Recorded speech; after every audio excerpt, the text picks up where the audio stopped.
What up? What up? Welcome into another episode of Profit Picks. If you are new, we do always start the show by being transparent. And yesterday I went 1-1-1. So my loser was on the Hawks plus 6.5. The push was on the Wizards plus 11, which was the best bet for this show. And the winner was the Heat game under 213.5, which was pretty easy for that one.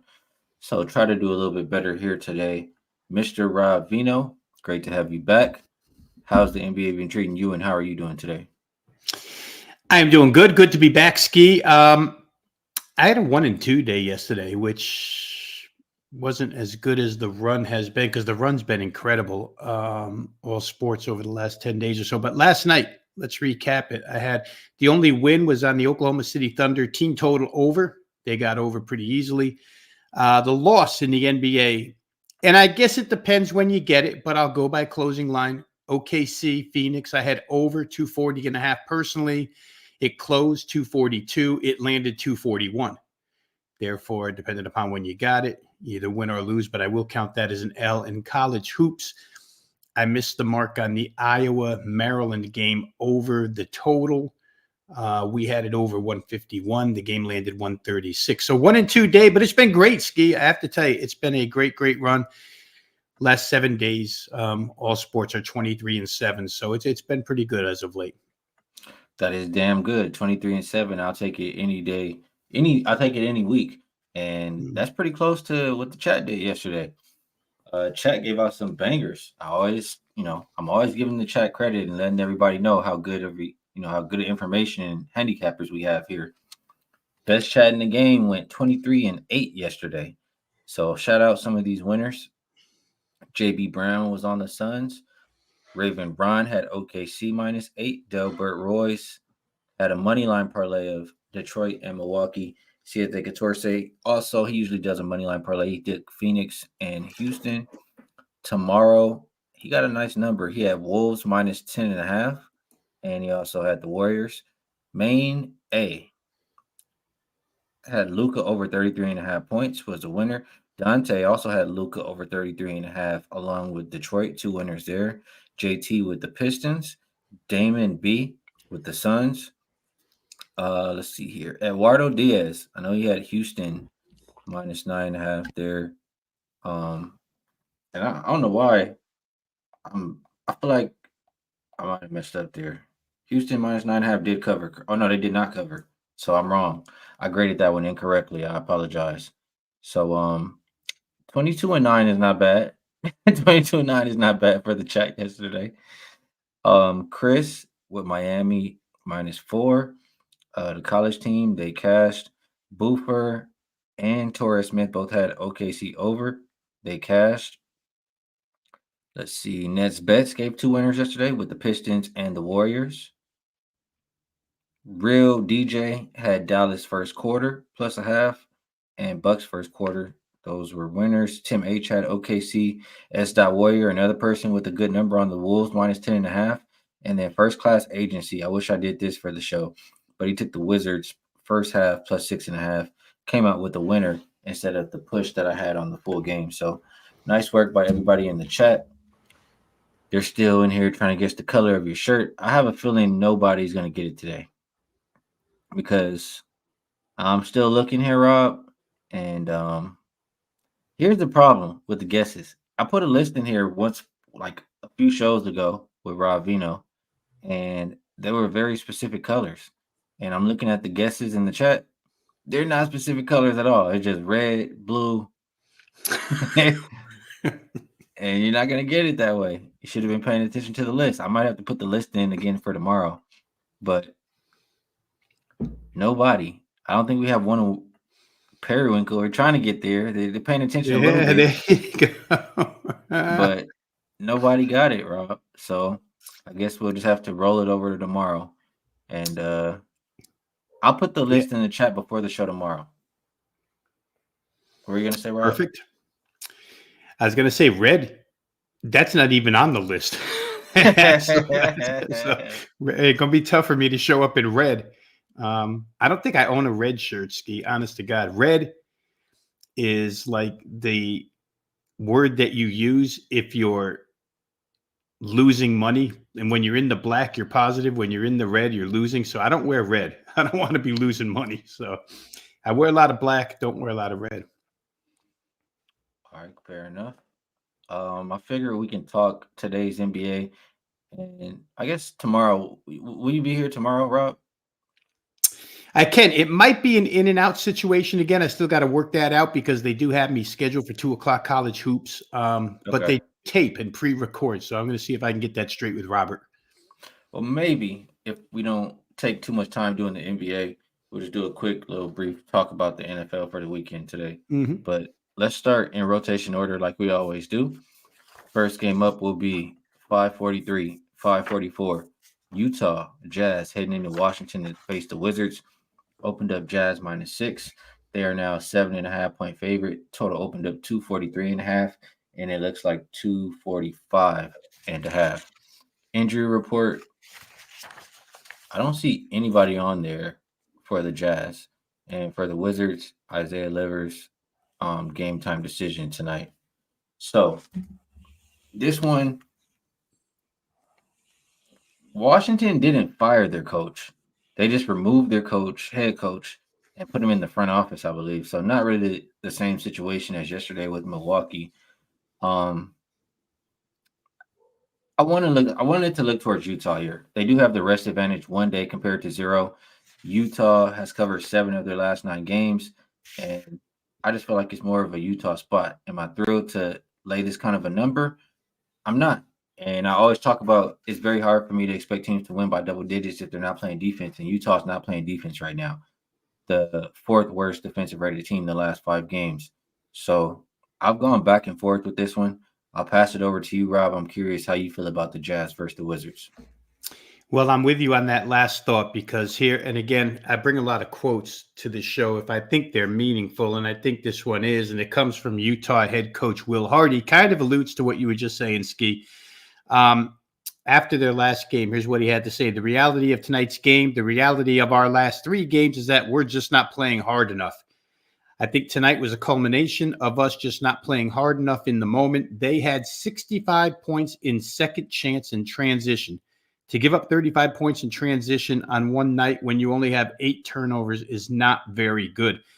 In fact, trying to do the math in my head, Skee, that is tough. 35 points in transition and you only turn it over 8 times. I mean, you're just letting them defensive rebound and get out, and you're not getting back. So, I kind of equate it to what we talked about yesterday with Chris Finch calling out the Timberwolves for being immature defensively and losing that 4th quarter 36-18. And the T-Wolves did come back last night. If you played the Wizards team total under, you got the money. If you played the game under, I think you got the money there as well. So I think that Utah, I looked for early here. But first half, game is 7.5. First half is 4. I expect Utah to come out with some intensity on the defensive end at the beginning of the game here. Whether or not they can or even have the personnel to do that for 48 minutes is in question because they've been a bad defensive team for a long time, almost 2 years now, right? So I don't know if I can expect them to play 48 minutes worth of defense, but I think early, if they're listening to their coach and if they're getting the message, maybe they come out quick. Maybe you could even look first quarter. Boofer, you're going to comment on me if I talk about first quarters. But I just see it that way. I see Utah's playing a better defensive game here tonight. Total has risen. Obviously, the early money has pushed the total up a couple of points. But I'd love to look in some way, shape, or form at Utah, Skee. I just don't know which way that is. First quarter, first half, or full game. Yeah, it's tough for me. I don't think I'll get there with Utah just because of what I said defensively. But good stats by JT in the chat says Jazz versus team on 0 rest, 6-1 to the under, averaging 225 points, and the Wizards on no rest, 6-1 to the under, averaging 237. We'll see how this one shakes out. I cannot get involved. Before I move over to the next one, Prolific says, Skee, stop it with the dirty dogs. Do us a favor and leave the dirty dogs where they belong, outside. I mean, that's what happens, I guess, when you lose, I guess, 2 in a row. That's what happens when you pick the ugly teams. They're gonna be mad when they lose because they're not great teams. But we've won more of those dirty dogs than we've lost, so I think we'll be just fine. Next game up, we will go 545, 546. Sixers and Pacers opened up Sixers minus 4.5. We see them now 5.5, 5 point favorites. Total opened up 237.5, and it looks like 239. Injury report: we have Jalen Smith, game time decision, along with Halliburton, who is out for the Sixers. I see Melton, Covington, and Bamba all out. Looks like Marcus Morris is doubtful. Tobias Harris is true game time decision, and Springer is likely. So Pacers did get a new addition over there. Looks like it might take a little bit of time to get used to him in the lineup, and also they're really missing their guy Halliburton. They were able to play good without him for a while, but I think this line is a little bit too short. Sixers, I feel like in Sixers games, like when they win, they cover. That's just how I view the Sixers, whether it's on the road or at home. So to see this line, only what 5.5? I feel like they're begging me to take the Sixers, and maybe the Pacers can compete. But if I just look at it, 1+1 = 2, all the stats that I care about, Sixers have been a better offensive rated team, defensive rated team, rebounding team. I guess I'll lean with the Sixers here. Both teams are rested. One thing I'll mention is the last 5 meetings between these teams have gone over. Do you see another one going over here tonight, Ravino? It's possible. If you just look at individual matchups, the first thing you ask yourself is who in God's name is going to stop Joel Embiid at this point, the way he's playing? I mean, it's Miles Turner on the other side. It's hard. It doesn't matter who the other side has. It's hard to stop this guy. Even when Denver marched into Philadelphia, and I think Jokic had a nice night, but Embiid had a great night as well. So you have to figure he's going to score. Maxey's been playing well. The part about Tobias Harris being game time decision kind of bothers me with Philadelphia because he's been so good since James Harden left town. He's included in the offense again and doing some things. I think that would be a tough loss for them. I don't see him on there anymore. Oh, okay. Okay. Then that helps Philadelphia, I would say.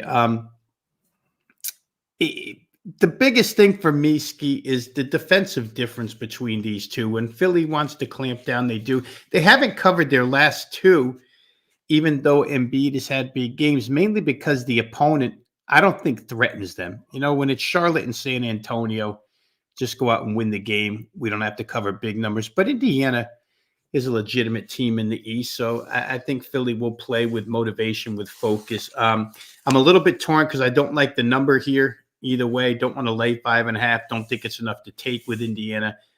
And total-wise, any Indiana game at 239 I would look at. But again, without Tyrese Halliburton, it's not the same offense. And with Siakam working his way in, as you mentioned, they're a little bit, I don't want to call them disjointed because they're not. They're just a little bit different at this point in time. So I don't really see an avenue here for me to play this one either way. No problemo. We still have 6 more games to talk about, and we can keep moving right on down the list. Next game up will be 547, 548. Celtics heading into Miami to take on the Heat. Opened up Celtics -6. They are now an 8-point favorite. Total hasn't seen much movement as it opened 224.5. And I'm seeing a lot of 224s out there. Injury report: nobody for Boston. For Miami, looks like they'll continue to be without Jaime Jaquez Jr. And Kevin Love is also game time decision here. So the Heat did play yesterday. They lost to the Grizzlies.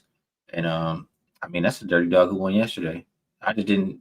The Wizards pushed, but there are some dirty dogs that did good. Portland, Grizzlies. I guess I didn't pick the right one. I came out with a push. I don't think the Heat cared too much about that game yesterday. I believe they were looking ahead to playing the Celtics here today. But I can't get there with the Heat just being unrested. They are, especially when the Celtics had 2 days rest. Heat are 0-4 so far as a home dog. They are 1-3-1 ATS without rest.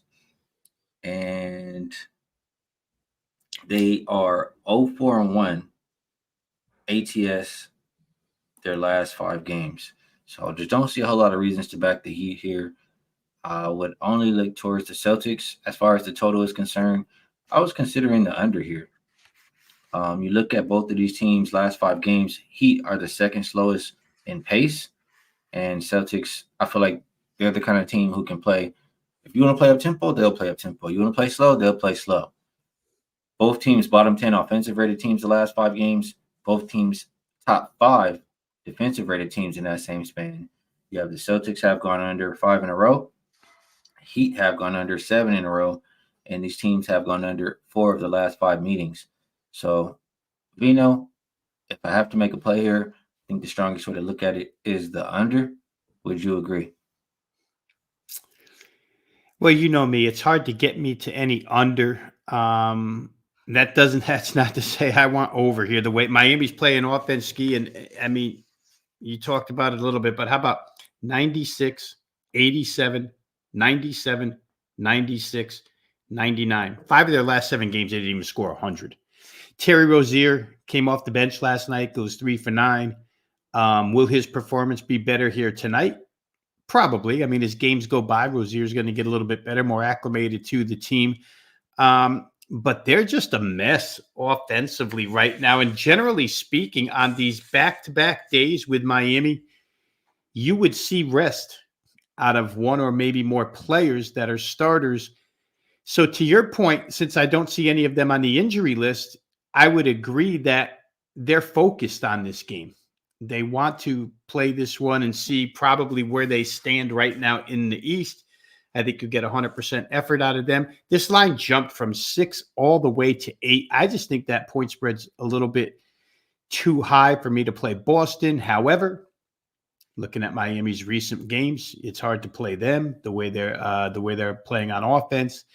And I don't know that they can grind this into a slow possession game, Skee. I'm of the mindset that Joe Mazzulla and Boston, when they have a team that likes to go slow, they try to force them out of that and get them to play up and down with them. And boy, if Boston gets going and makes some shots, it's going to be a long night for Miami. But again, I think that the fact that everybody's playing here is an indication that you might get one of the better efforts out of Miami that we've had in the last 10 days. Tough call. I think if I had to, I'd probably lean Boston, but that's a very, very soft lean because I do think Miami's coming to play here. JB Brown says, Bam played 40 minutes, Butler 35, Hero 38. He says, someone is resting tonight, just waiting on that injury report.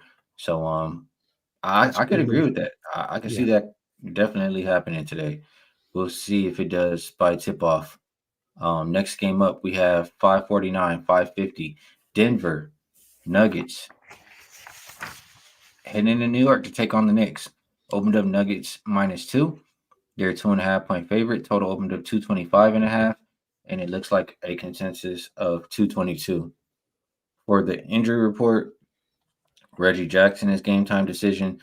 Strother is out for New York. Mitchell Robinson out. Hardenstein, game time decision.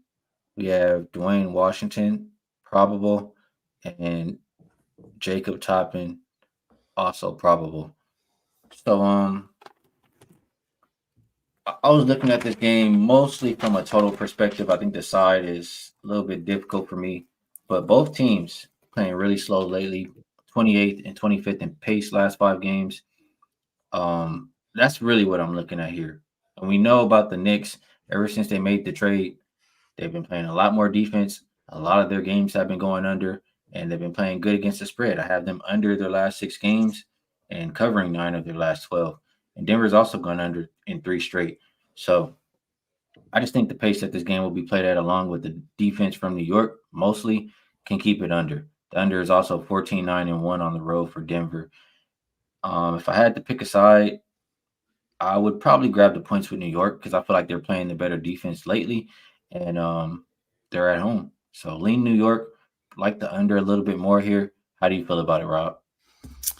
Yeah, this is a little bit conflicting for me, Skee, because I like the Denver side. It's the 5th game the final game of this 5-game road trip where Denver's been good straight up for 3-1 straight up, but only 1-3, or excuse me, 1-2-1 against the number right now. So they played some good people or some good teams in this particular trip. They probably, they had a shot to beat Philadelphia. They lose 126-121 at the end of the game. They did beat Boston.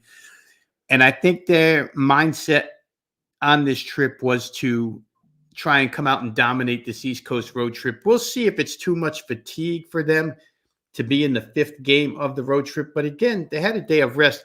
What I don't like about the Knicks is their numbers look really, really good. Their last 9 games, they haven't played a single team that's going to be in the playoffs. Unless you consider Dallas, who was hanging on by a thread last night. Maybe they're a playoff team. But you know what? The Knicks lost that game. They're beating a bunch of nobodies. I think they got to try and stand up to Denver here. And Denver seems to rise to the occasion this year. I know we talk a lot about Denver on the road, and it dates back to last year when they went on that miserable road trip and didn't care because they had the number 1 seed. They were so far in front where the number 1 seed was concerned.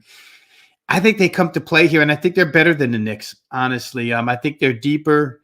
I think they're a far better shooting team than the Knicks are. Jokic obviously presents problems that the Knicks don't have to face, that really nobody in the NBA has to face on a nightly basis.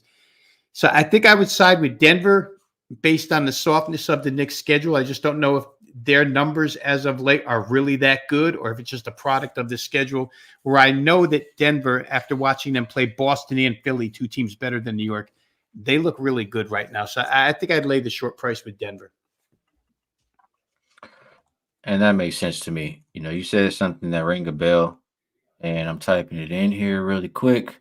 But the Knicks been beating up on bad teams, and that's how they've been all season long. I always talk about Knicks versus anybody except the elite. They kill it, ATS. So I'm here. I'm trying to type into the database right now, and I should have it in a second as soon as it loads. Knicks versus greater than 55% win teams. I believe it was 6-11 last I looked, but I just wanted to verify. So, 4-11. 4-11 versus greater than 55% win teams, ATS for the Knicks. Only won 5 out of the 15 games straight up. So the Knicks, and that's how I think of the Knicks. They're not at the top of the top. They're kind of somewhere in the middle. So beat up on the teams less than them, struggle with the teams better than them. And it's hard for me to play the Knicks in this game now that I think about it, because they don't really have big men. And that's a recipe for disaster going up against the Nuggets. I don't care how tired the Nuggets may be. Jokic is going to be able to do whatever he wants, especially if Hardenstein doesn't go tonight. So that kind of puts a damper in my under, knowing that Jokic can potentially, just have whatever he wants. Not like anybody's stopping him in the league, but I don't want it to be so easy.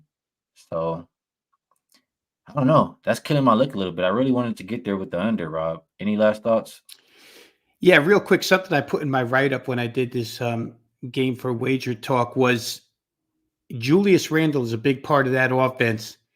But when Aaron Gordon comes to town, a lot of those 4s, stretch 4s, whatever, their numbers go down because Aaron Gordon's a heck of a defender. So if I'm going to at least say that Randle won't make his season average, it makes it that much tougher on the Knicks here tonight, banking on Brunson and Anunoby for their scoring. So again, I just think Denver's, 2.5 looked a little bit light to me. So I'm going to lean that way. Fair enough. I think they're capable of winning the game tonight. Let's keep going. I think we're making pretty good time today. We are on 551, 552. Minnesota Timberwolves heading into Brooklyn to take on the Nets. Opened up. Wolves -4. They're now 3.5-point favorite. Total open 219 and down to 217. Injury report. Conley is game time decision. Clark is out for Minnesota. For Brooklyn, looks like the same guys. Sharp, Ben Simmons, Whitehead, all out. This is Minnesota on a back-to-back versus Brooklyn on 1 day's rest. And I don't know that I want a whole lot to do with the side. I mean, I definitely don't want Brooklyn just because they haven't been playing great basketball. They've covered 3 of their last 20 games. I don't want a whole lot to deal with that. And Minnesota, I know they're on a back-to-back, but after that other game, they mentioned how they want to be focused. And, every interview I'm hearing them talk about, like, they're, in a sense, trying to mature and become that team, like a championship level team. So if they want to continue that and thinking that they do, I mean, it's only been one game since they blew that big one versus the Hornets. So I think they continue the defensive effort. And I would only look towards the Timberwolves on the side. As far as the total, this is where the season long stats are not going to agree with me because we know Minnesota has been a team that plays a lot better defense at home, not as much on the road. And Minnesota also 4-0 to the over without rest. But I mean, you heard Chris Finch talking about it, Anthony Edwards talking about it, everybody talking about it. I don't think just because of one game they come out here and then don't play any more defense. You look at last 5 game stats for both of these teams. Brooklyn, 27th in pace. Minnesota is top 10, they're 9th, but Brooklyn, the home team, wants to play a little bit slower. And both teams' defense has been better than the offense, both top 10 defensive rated teams. I have a system, and it made me think about this. I didn't just autoplay it. But pretty much what the system is saying to me is, for one, you're looking at teams that are usually over teams on the road or more, just not straight under teams on the road. Or at the site they're playing at, rather. That's what I'll say. So we're looking at Minnesota on the road. They allow, between the points that they allow on the road and the points that Brooklyn averages at home, it's a lot more than this total that we're looking at today. So just seeing that makes me think that they made it low for a reason. That combined with how they've been playing defense lately and how the coach and the players been talking for Minnesota, I think this is more of an under game. I agree with the market moving it down 2 points. Do you agree, Ravino, or would you be looking the other direction?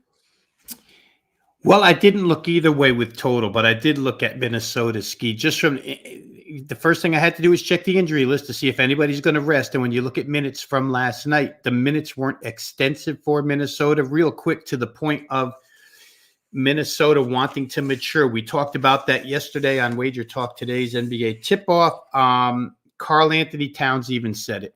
He said last year, when we were a 15-30 team, 62 points would have been great.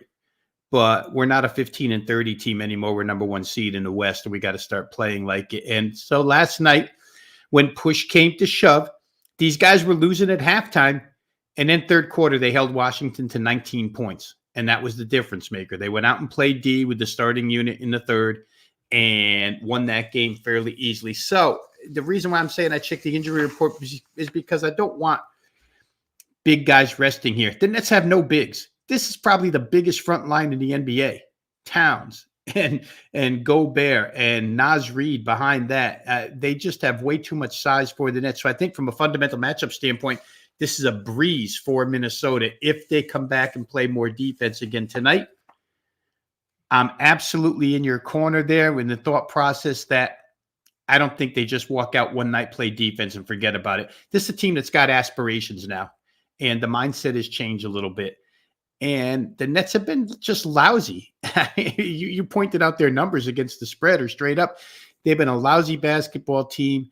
I don't know if they can make enough threes in this game. If that's probably how they win. If they do win and cover, they just shoot lights out here. But I don't expect that to happen. I think Minnesota's points come a lot easier. So I like the Timberwolves. Again, it's kind of like the Denver Knicks game where I just think the matchups favor the visiting really good Western Conference team. And the price seems to be low enough for me to get involved. All right, good stuff. Let's move it on over once again. And that will be 553, 554, Sacramento and Golden State. Opened up Kings -2, no movement. Total open 241, and we're looking at 243, even some 243 and a half popping up. Injury report, Sasha Vasenkov for Sacramento will be out. For the Warriors, Gary Payton II, Chris Paul, and Moody all out. I don't see anybody else added to the injury report after Golden State's game last night. I mean, they did have 8 days off before that game last night. They shouldn't be too exhausted. But it is a situation where you have a Sacramento team on 2 days rest compared to 0. Sacramento has covered 5 of their last 7 games. Golden State has been playing a lot of overs lately, 5 of their last 6 games, and they're 5-2 to the over without rest. Also 15-8 to the over at home. Golden State, both teams' last 5 game stats. You have Golden State, the second worst defensive rated team. So because of that, and just knowing the Kings like to play up tempo, I would only be looking towards an over. I think I would agree with the market in that regard. And as far as the side is concerned, I want nothing to do with it. The Kings are on my hell no list. I'm not backing the Kings whatsoever. And I'm not sure if we get a letdown after going out there and playing like that yesterday for Golden State, or if they keep it going. So I guess my best recommendation for this game would be to bet the over. How do you feel about it, Veno? Yeah, I'm going to be different than you. And it's personal opinion. Just like last night's Golden State game was, right? Last night, I chose not to play that game. We did have to talk about it on the NBA tip-off show because it was one of the games that was singled out for us to talk about when they played the Hawks. But my idea was wait and see what Golden State does and then counterpunch accordingly. And we saw what Golden State did. That was an emotional game. To your point about maybe they won't be as exhausted because they had 8 days off, I would counter and say since they didn't play in 8 days, and now they have to play back-to-backs off of more than an emotional game last night, probably the most emotional one they'll play all season long. I feel like they can't go 48 minutes like they went last night. At some point in time, whether it be first half, they're sluggish, or second half, they just wear out. I don't think Golden State can give you that effort. Now, they kept the minutes down. If you like Golden State, you can use that as a piece of your handicap. The minutes were not extensive for the major Golden State players in that game. But I think the situation calls for playing Sacramento here. Don't like the fact that they're favored, but I think they could probably win by more than 2. And the question comes down to, do you believe what I believe, that Golden State? You know what? I think that game last night, Skee, probably does propel the Warriors for the remainder of the season. I think that they'll be much better for that, winning that game the way they did, big second half, win by 22, whatever it was. But I don't like the situational spot they're in for tonight. I just don't. I don't like being off 8 days, having only one practice, and then coming back and having to play 2 back-to-backs against a team where you lead the season series 2-1. They played a couple of 1-point games this year. Golden State leads the series 2-1. Sacramento looking to even it up. Sacramento kind of still little brother-wise trying to prove themselves after the playoff series last year. I don't think they're ever going to get a better spot than this one is against Golden State. So I'm going to play it that way. I think Sacramento wins more based on the situation than anything else because I don't believe Golden State can give me 48 minutes like they gave me last night. All right. I'm unsure how to play this one. I'll very likely be on the sideline. But let's move on over to the last game in the association for today, and that is Chicago Bulls, LA Lakers. Opened up Lakers minus 5.5. That's come down a point to 4.5. Total open 224.5, and that is up about 4 points to 228.5. Anthony Davis and LeBron James, both game time decision tonight. Cam Reddish, Gabe Vincent out. Patrick Williams, probable. Torrey Craig, Zach LaVine, out. So I don't have a whole lot to say on this one either here, Rob.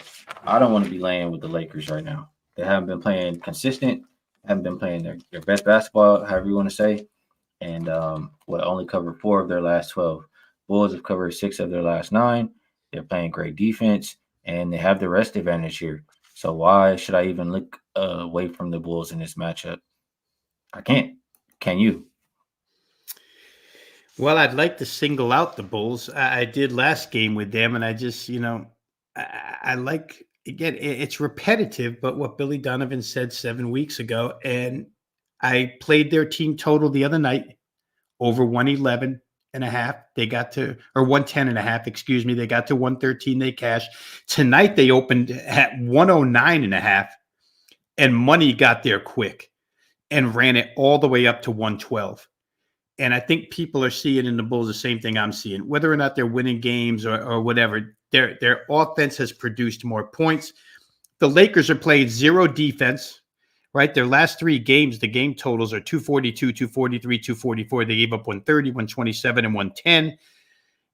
The Bulls probably can get to 113 here, Skee. I don't want anything to do with the side, simply until we know what LeBron and AD are doing as far as playing tonight or not is concerned. But the Bulls, again, I'm just going to keep leaning on that until it starts costing me money. Either game totals over, team totals over, some form of Bulls over. And I think tonight the right way to be is Bulls team total over the 112. The Lakers just not playing enough defense. I think I agree with that. UCapper says he likes the Bulls but missed the 5.5. Do I think the line moves back when AD and LeBron are rolled in? Absolutely. The line always moves at least a little bit when those guys are rolled back in. So I would agree. You might have to wait till very, very close to tip off, but I agree. Casey comes in and she's ready to throw some jabs. Says no Lakers crusty jacket. Nice dry fit, Skee. Itachi sharing some more trends for us. Says since last season, road dogs with the rest advantage following a loss in which they led by at least 15. 0-9 ATS. Lakers are also 3-1 ATS the game after LeBron rests. Interesting. Appreciate you sharing that. We got through the NBA slate. So we'll double back around when it's best bet segment, see what we think is the best way to get everybody paid. Or maybe we'll talk about NFL. But I do want to switch over if that's cool with you here, Rob. Yeah. Yep. All right. So talk a little bit of football. And I'm mostly interested in your opinions here about this game. Actually, I want to hear about both games, but I'm very excited and interested in this game right here. And 319, 320 opened up Ravens -3. I see some 4s out there. I mean, consensus is 4. Looks like shops are moving to 4. Total open 45.5, and consensus right now is 44.5. So Rob, I've been doing these shows on this channel for a while, but I've been doing shows with you in general for a few years now, and we've talked about football too. So I am biased in this game. Before I go a little bit further, do you know who I'm biased against? You're probably biased against Baltimore. There you go. I am not a believer in Lamar Jackson. Mm-hmm. I'm just not. Do I think they have a great defense? Yes, I do. I think that has been a big part of why they've been as successful as they've been this season. I mean, and that's not a knock on Lamar right there saying that they have a great defense, but I'm just saying everybody views Lamar like this. I view Lamar like this. That's just how it is for me. And a lot of how I handicap the playoffs for football is I want the quarterback that I can trust the most on my side. I look on the other side. That's the guy I absolutely don't want to bet against in Mahomes. He's covered every game, I believe, in the playoffs as an underdog. Hasn't mattered if it's home, if it's on the road. Kansas City, if I'm not mistaken here, Rob. I mean, Baltimore is not the only team with a good defense in this game. Kansas City's really damn good themselves. So if we have 2 really strong defenses, 2 good quarterbacks, but one quarterback I trust more, and I would argue, I mean, you can make the argument against me if you like, but I know what I'm getting from Mahomes. I know what I'm getting from Pacheco. I know what I'm going to get from Kelsey in games like this. I don't think that I can name other players on the Baltimore side where I know what I'm getting. So to be catching 4 points, I think is a gift for Kansas City. Do you agree? Well, I'll start by saying I haven't played either game yet, so I have no firm decision either way. I will say this. It's interesting to me, Skee, when you stop and just listen to the masses talk from week to week. Heading into last week's game against Buffalo, Steve Spagnuolo, the defensive coordinator for the Chiefs, was being referred to as one of the greatest defensive playoff coordinators ever in the history of the game. And last week, Buffalo runs for 182. And the last 4 days, all I hear is, oh, Baltimore's going to run all over these guys. They can't stop anybody. So that's how quickly public opinion changes of teams, right? KC's a great defense. Last week, Buffalo runs for 182. This week, the majority thinks they're not a great defense, and Baltimore is. And you have this movement in the point spread indicating that. That's what it's based on. If you take a poll of 1,000 people betting Baltimore in this game, they're going to tell you Kansas City can't hold up defensively. They're not going to tell you we can stop Mahomes. They'll say we have a great deal, but they're not going to tell you that. They're going to tell you that they think that Kansas City can't hold up against the Baltimore running game. I don't know. I mean, that's only one game. Kansas City's been damn good against the run all season long. It's hard for me to think that just because last week happened, these games, what you have to remember is they're game planned for differently every single week. In my honest opinion, I think last week, Kansas City prepped way more for Josh Allen not to beat them through the air than they did for Buffalo not to beat them on the ground. That may change this week. They may run 8 men up in the box and try and stop the running game here. The total is hard for me because I think they can both score, and the weather's going to be really good here this weekend. Remember last week, it was freezing cold. And KC's played in 2 really cold games. Now they're going to get good weather on Saturday. Not going to rain. Going to be about 60 degrees in Baltimore. So maybe that offense plays even better. I don't know that Baltimore was tested last week. If I'm going to make the counter argument and defend your side, Kansas City, I'm going to say this. Baltimore had nothing to defend last week. C.J. Stroud passing the football was all Houston has. They're a lousy running team, like 29th in the league. Of course, Baltimore is going to look really great when all they have to do is Houston defense sucks too. And the Houston defense was no good either. And so, sometimes people are said the money coming in is short-sighted. I would like to get to over in this game, tell you the truth. I really think that it can be one of those 24-21, 24-23 type games, which gets you paid here at 44 or 44.5, whatever the number is in good weather. But I haven't gotten there yet. But, I couldn't talk you off of your play. How about this real quick? I just want to, I keep some numbers here. Let me tell you this. The Kansas City Chiefs on offense last week only had 47 plays total on offense. Buffalo had 78. So KC had 31 less plays on offense. Yet KC managed to gain almost as many yards, 361 yards on 47 plays. The other side only had 368 on 78 plays. Kansas City averaged 8 yards per play. I get Buffalo's defense was banged up. I get it. But I just don't know that Baltimore's really been tested. And Mahomes and Andy Reid and the whole crew that's coming in offensively is going to test this team. So we'll see. I just seem to think that Kansas City is going to score more than people think. And I do think that having Mark Andrews back for Baltimore at tight end is a big deal. He hasn't played the last 8 games. That's kind of a big deal for them. So I think they might be able to score a little bit too. Couple comments. Jamie Brown saying Pacheco didn't practice all week. I mean, I didn't hear anything about him potentially missing. Do you think he's maybe getting a little bit of just rest?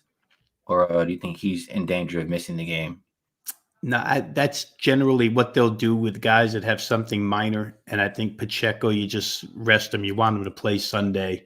He didn't seem all that bad after the game. He was in a post-game interview, wasn't really hurt. So I expect him to play, Skee. And to this comment from Jalen Perez says, did you even watch the last game? What are you saying? Lamar looked really good, bro. Well, to what Rob said, he looked lousy for a quarter and a half. I'll tell you what, the first quarter and a half, you watch that game, you're like, what is this guy do? He's getting sacked all over the place. His throws were lousy, and then they turned it on. But again, that's a Houston defense. So people are going to see what they want to see, and they're going to want you to say what they want you to say. But I think the case can be made for both sides here. I mean, that comment right there kind of doesn't mention anything about what the Chiefs did last week in winning in Buffalo, which isn't easy. Very true. I'll tell you this before we move on here. Things that I know for sure. Ravens were not tested last week. Whenever I've seen Lamar Jackson and the Ravens in some sort of a test, whether the playoffs or whatever, it doesn't end up well for the Ravens. The other side from Mahomes, I've seen him versus the GOAT. I've seen him with a banged up ankle, toe, whatever. People saying he's limping around, still win the game. I've seen him go on the road and win the game. I'm rolling with that guy. I'm not rolling with the guy who I've seen, not show up, I'll say, or not win, not perform in the big games. So only Kansas City for myself here, Rob. Everybody's going to be taking the Ravens. Not this better. 321, 322, Lions at 49ers. This game opened up 49ers -7. Only thing that's really changed is the juice. Looks like it's getting pretty juice. -120. Total open 51, and consensus is 51.5. I can't help but think here, Rob, and I don't feel as strong about this game, but I just can't help but think Detroit can stay in this football game. I would like to trust them more for the first half. I mean, I say that, and as I say that, like I don't really trust Brock Purdy either. I was going to say I don't trust Jared Goff really to close games, but I'm not a big Purdy believer either. So you have a Detroit team who is really good against the run defensively. If San Fran is not able to run the ball the way that they like to, and they have to depend on Purdy, I'm not willing to lay points with that. So I'm leaning towards the Lions. Plus, don't feel extremely strong about it. How do you feel about this one, Rob? Yeah, I think again, a game I haven't bet. But I'll give you what I think about both sides here. Let's start with what you said about Brock Purdy. Listen, without Deebo Samuel, they're not the same offense, right? They're just not. It showed up last week. But if you want to give Brock Purdy the benefit of the doubt, the guy was kind of conflicted last week in that rain, whether to play with a glove, without a glove, and it just never looked like he was comfortable. This week, he's not going to have that to worry about, so he probably plays better here. Tampa Bay, for what it's worth, they're a lousy running team, but they broke off some runs against that Lions defense. Again, game plans are different game to game. Maybe Detroit was willing to let them run because they stink running, and Detroit's good at run defense, and they just wanted to stop Mayfield from throwing. Where Detroit's concerned, I kind of view Detroit as a mirror image of Green Bay. Skee. I think they're kind of the same exact team offensively, where they're very well balanced. They can both run. And Green Bay's offensive line last week uprooted San Francisco's defensive line. And Aaron Jones had a game. And Detroit's got like the second best offensive line in the league with good running backs. So who's to say they can't do the same thing and then have Jared Goff throwing off of that as well? Where I worry on the Detroit side is they can't defend the pass to save their neck. They just get lit up through the air week after week after week. And if Aiden Hutchinson isn't sacking the quarterback, they're not stopping you. So it probably leads you to total, which people are betting now. The last couple of days, we've seen 51.5. Now we see 52 in a couple of straight places. I don't think that money's going to stop coming in. The only reason why Detroit got by the LA Rams is because they held them to field goals rather than touchdowns. Can they stop San Francisco from scoring touchdowns? Will be big in this game. The counter argument to that is, well, Detroit's getting 7 now. They're not laying points, which is a different story as well. I think you're going to see a lot of points. I worry about the status of Deebo Samuel. And if Deebo Samuel plays, Skee, you tell me. You played defensive coordinator for a minute because I love to do this myself. I'm not one on the sidelines, but I love to do it from my home office. If I'm a defensive coordinator and Deebo Samuel comes out there with that not quite fractured shoulder, but almost fractured shoulder, you don't think Dan Campbell's team is going to take shots at that shoulder? He better just run to corners where nobody's playing. And in San Francisco's offense, those wide receivers are required to block. So he better be really healthy if he's going to go out there on the field against that team. Personally, I don't know if he will. He's a tough guy, but it's kind of dangerous to get out there. They're going to take shots at it. So to me right now, I think I'd lean points, but I'm not there yet. I need more time to look into these games. Fair enough. Early looks, we do still have a few more days before the action. So We shall see. Last couple comments I'll shut out before we get over to best bet. There was one from Raven Ron. I replied in the chat, but he asked me when we were talking about Lamar. Says so 49ers game wasn't a big game. And I replied and I asked him, was it in the playoffs? And he said it doesn't have to be in the playoffs. For me, I don't care about regular season. You can do whatever you want in the regular season. When it's everything on the line and you're facing a good team, a good defense, that's what I want to see Lamar do something. So go ahead and do something against the Kansas City Chiefs. And I guarantee you, Rob, if he does not show up, the Ravens, the Lamar faithful will be saying the exact same thing next year if he's right back here. And I'll be right here saying the same exact thing. It's kind of like, I don't want to compare it exactly to this because he is not that bad. But how I feel about, no, I'm not even going to do it, Rob. I don't feel like that spirit to Lamar. But I'll say who I was going to say. And you'll know why I think it's not fair. But how I say, like, I feel disrespectful saying this. I shouldn't do it. I shouldn't do it. But how I don't think Westbrook is like gonna win in the playoffs. I don't think he's that good. Like the way that he plays. I usually think that way for Lamar. Granted, Lamar has proved me to play better in some of the areas that I've talked about. So I don't want to put him in that same Westbrook category. But you get what I'm saying. He got to show me in the playoffs. Yeah, and I get Skee. The knock on Lamar in the playoffs is always the same knock. If he gets behind, is he good enough to bring his team back? That's when he's failed, that's what it's been. Other teams have gotten out in front, and the Ravens haven't been able to come from behind with Lamar Jackson at quarterback. Now, the talent level around him is much greater at this point in time. The offensive system is different under Todd Monken, and they seem to have a real good grasp on it.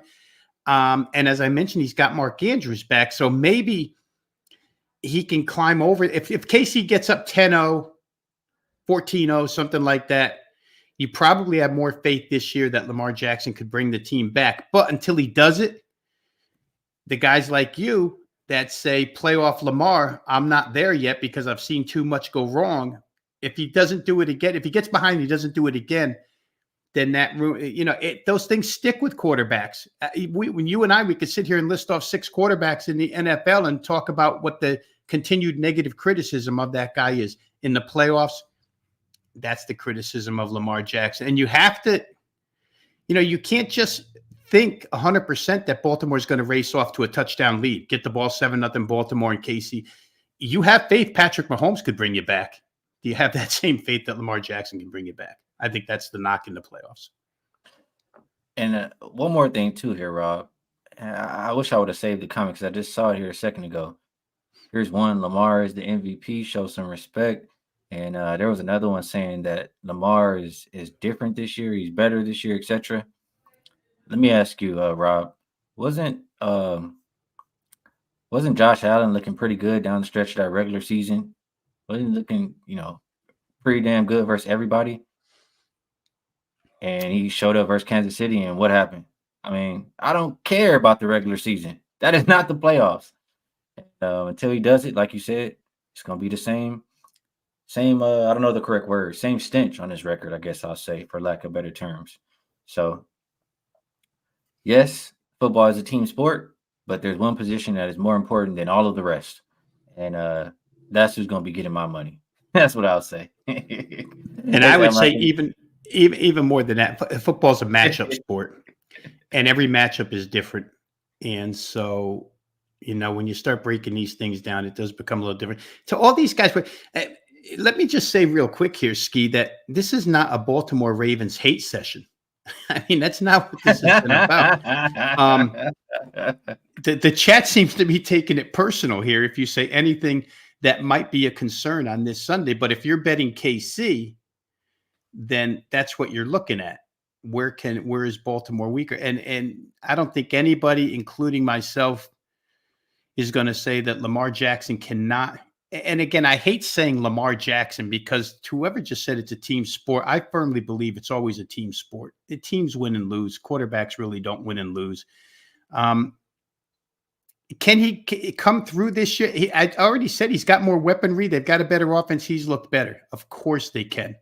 of course he can. But I don't like the tone where this is going. Like this is a Ravens hate session. It's just not that. We're just trying to dissect the game here and win money at it. Well, I'm dissecting the game, and it is the Lamar hate session for me. It don't got to be for Rob, but it is for me. I'm letting y'all know. I do not trust Lamar with my money. Y'all can trust him with yours, but I've been speaking the same tune for a while now, and it's been proven right. The thing about this here, Rob, and I just want to ask you a simple question. Football is a team sport, guys. There's 10 other guys. The Bills, that's like just on paper or whatever, they're a better team than the Chiefs. Do you think that?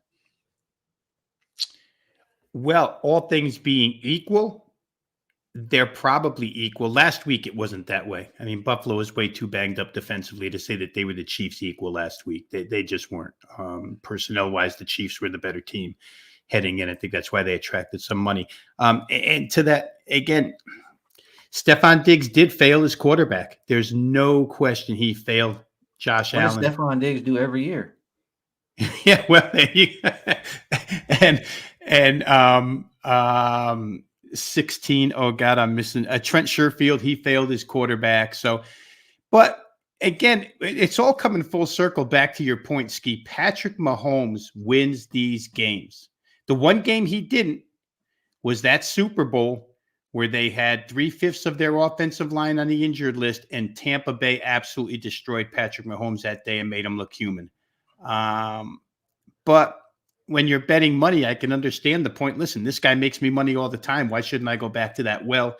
The other guy loses money in the playoffs all the time. Why should I stay away from that well?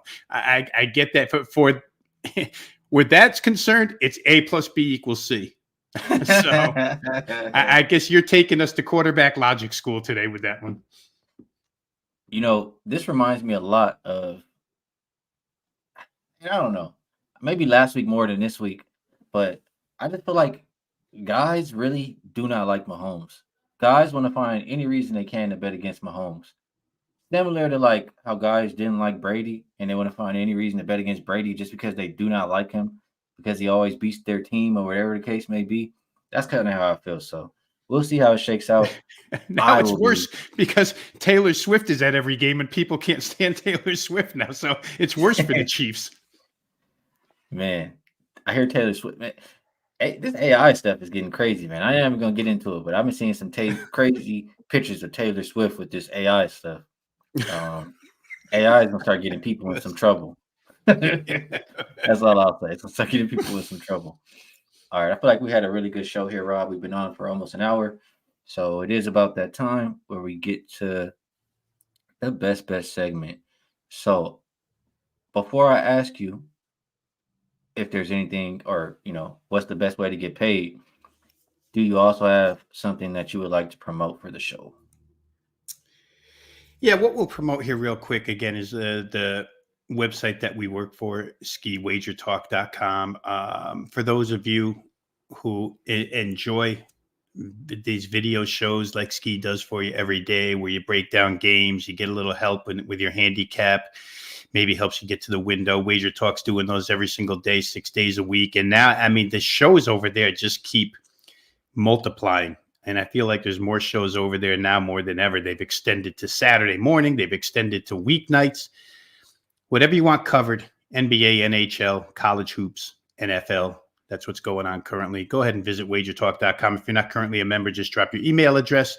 You'll have instant access to all the video content provided over there and all the written content. If you're interested in subscription packages, my plays are up there for sale each and every day on my homepage at wagertalk.com. For today's NBA, Skee, let's go back. I mean, the one that stuck out actually two stuck out to me, but I'm going to leave you with the Denver Nuggets. I just think that the Nuggets are the better team than the Knicks. The Knicks could prove me wrong, but I think this 9-game stretch where OG Anunoby has helped out, I think it's really been a product of schedule. That's not to say that the Knicks aren't improved, but I do think that the schedule has helped. And now this is a major step up in class tonight to face the Denver Nuggets. And again, I think you pointed out if Hartenstein can't go, that's just trouble where Nikola Jokic is concerned. And I happen to think that Julius Randle, when you can be defended by Aaron Gordon, those guys who are needed for productivity, that kind of slows down against Aaron Gordon. So I'm going to take the Nuggets, who have been good on this road trip. I'm hoping that this being the last game, the fifth and final game, doesn't have them showing any fatigue, but they played hard this entire East Coast road swing. So I'm going to take the Nuggets -2.5 over the Knicks. Good stuff. Rob rocking with Denver over there. And a lot of guys in the chat, they already know what to do. They're over there dropping their best bets. And for the people who are new, the rules are you have to put best bet next to your actual best bet, the line that you're getting, and no more than 2 best bets. And we'll come back and talk about it again tomorrow. And the chat is good, man. Pay attention to the chat. 22-9 yesterday. Printing money. So a couple guys before I get to mine. Justin M. He's been pretty good in college, like Southern Utah +6.5. JB Brown going with the Celtics. Trayvon H going with LA Tech -10.5. Dale Toledo likes the Warriors. Siete Catorce. He's very consistent. Oh, well, this one's a little different, but it's usually a money line parlay. He's going Utah money line with Chicago +7. So I'm guessing he's adding some points on his parlay instead of using a money line this time. And tomorrow, sharing 2 best bets with us, Lakers and the Knicks. For you guys watching on the replay, you can view all these best bets. If you're on your phone, just go to the comment section and swipe over and click it. You should be able to see the live chat replay. And if you're on your computer, you can see it in the top right corner. For myself, oh, wow. Oh, Rob backed out. He must have had to dip. That must be holding him up too long here. But I do have something to promote this time. Ronald Kabang and myself. Ronald Kabang is UCapper. If you did not know, it's basically like buy one, get one free. If you would like to be involved with both of us for a week at Wagertalk.com, just go ahead and you don't have to use any coupon code. It's on both of our pages. And Rob Veno did say a radio show was calling. He had to duck out. So my bad for keeping him a little long. And, he loves you guys in the chat. For my best bet for the show, I will go with Minnesota and Brooklyn under 217. I do have a system that backs this one out. I did say a lot of reasons why I like it. And you can go back, rewind if you would like to know more about why I like it. But best bet for the show, under 217, T-Wolves and Nets.